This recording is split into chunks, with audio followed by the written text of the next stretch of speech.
Sanibonani nonke eMzansi.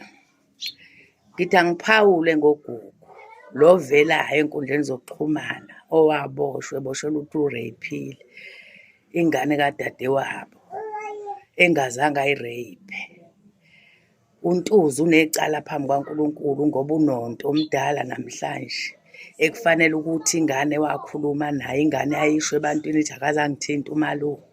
Ngaze ngambiza ngelinye ilanga ngathi, Ntuzu, ngizwa kuthiwa umfowenu kuthiwa hamba nomsayinela, kungani ungayi ukosayina? Igama lakhe lathini?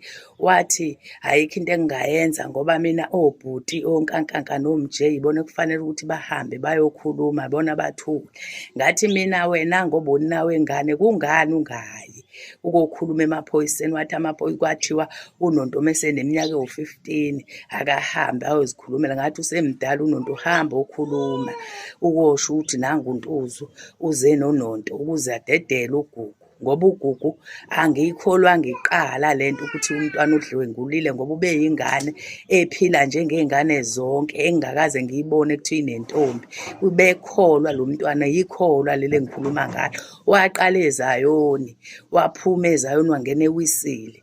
Intshumayelo kuleya ngane, ukuthandaza okukuleya ngane kubo bengingathandazwa, kodwa iyona eyaphuma yakwazi ukuthi ibiyikholwa phakathi kwekhaya.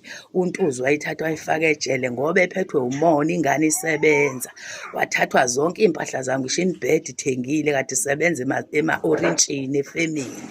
Waqedwa lapho wangamnaka umfowabo ngemikhuba yakhe. Le ngane uma ingaphuma angifisi mina ukuthi ihambe kubo ngoba kubo ngeke isayiphila leya mpilo ekade ilaphaya, ngoba angayibulala, mhlawumbe angayidlisa uphoyizeni ngoba unenhliziyo ebolile.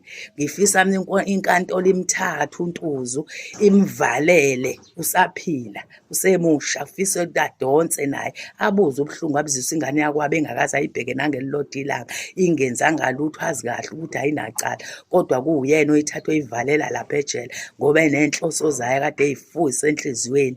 Ngifisa ukuthi uNtuzu akwazi ukuyogwetshwa ejele ukuze nale ndoda umfazi ahleli nayo ayihlukumeza, inkosikazi ishadile, wathatha indoda yenkosikazi, ikwazi ukugoduka iphinde ekhaya.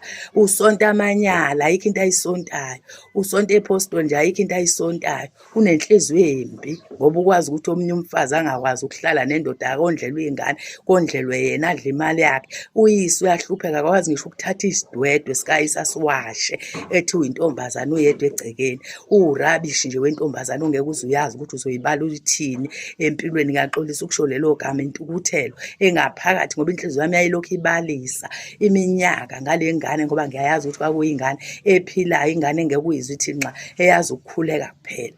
Inhliziyo yami ibuhlungu ngoba bengilo ngibalisa ngithi uNkulunkulu uzamkhumbula uGugu ngelinye ilanga ngokukhuleka kwakho. Mfana wami uphumile namhlanje, uzophuma, kodwa ngifisa ukuthi ngabe uGugu ayohlala. Ngifisa ukuthi uNkulunkulu uma ngabe khona abamxhasayo athole indawo kwenye indawo lezokwazi ukuhlala khona, abe nokuthula empilweni yakhe, akwazi uyobheka uyise. Uyise ukwazi ukubhanda indlu ngezandla, azimisele indlu ngoba efuna indawo yokukhosela, ahlale ekhona umntwana wakhe ambukela angenzi lutho, athathe ukuthi yena uzodla imali. Mebona impesheni wayedla imali kayise, engenandaba noyise, uyise ehlupheka, engenalutho, uyise ekhona ey'ntombazane.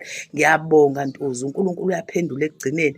Uyabona incwadi kaMshumayeli wesithathu ithi konke kunesikhathi. Sesifikile isikhathi namhlanje sokuthi uGugu akhululwe, kodwa wena kufanele uyongena phakathi ejele ubuze ubuhlungu omzwisebona iminyaka engaka engakaze enze lutho kwena ngenxa yenhliziyo embi onayo, ongayazi ukuthi wawunenhliziyo embi nje kwakwenze njani. Ngifisa ukuthi umthetho udlale indawo yayo, uGugu athole indawo lezi ahlala khona, athole ukuphumula ngoba uGugu umuntu oyikholo, angeke ayiphile leya mpilo eseyiphilwa lapha. Ngisho ubaba wakhe ngiyabonga mezophuma esaphila, ambone umntanakhe, yize naye ubaba wakhe umbone ukuthi uphatheke kabi, kodwa ayikho into azayenza ngoba uyikhehla mdala, ugugile. Kodwa uNtuzu khona unesibindi sokuthatha ingane yakho abayibophe ayivalele ejele ngento ayazi kahle ukuthi unembezo yamudla. Namhlanje uNkulunkulu uphendulile-ke ukuthi kuze kulunge izinto, akuvele iqiniso ngoGugu. Ngiyabonga kubo bonke abakhulumile nabayisukumele lento ukuthi ingane izikhulunywe,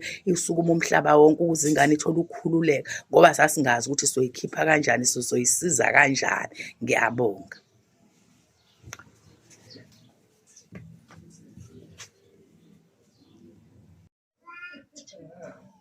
Bengicela ukuthi ukuba-ke ngami uNonto angathi angathathwa ayobekwa kwenye indawo uma sekhulumile iqiniso umntwana, ngoba akaphephile kuMpuluzi. Wayena usengabucisha ubufakazi ngale ngane ngoba unenhliziyo embi.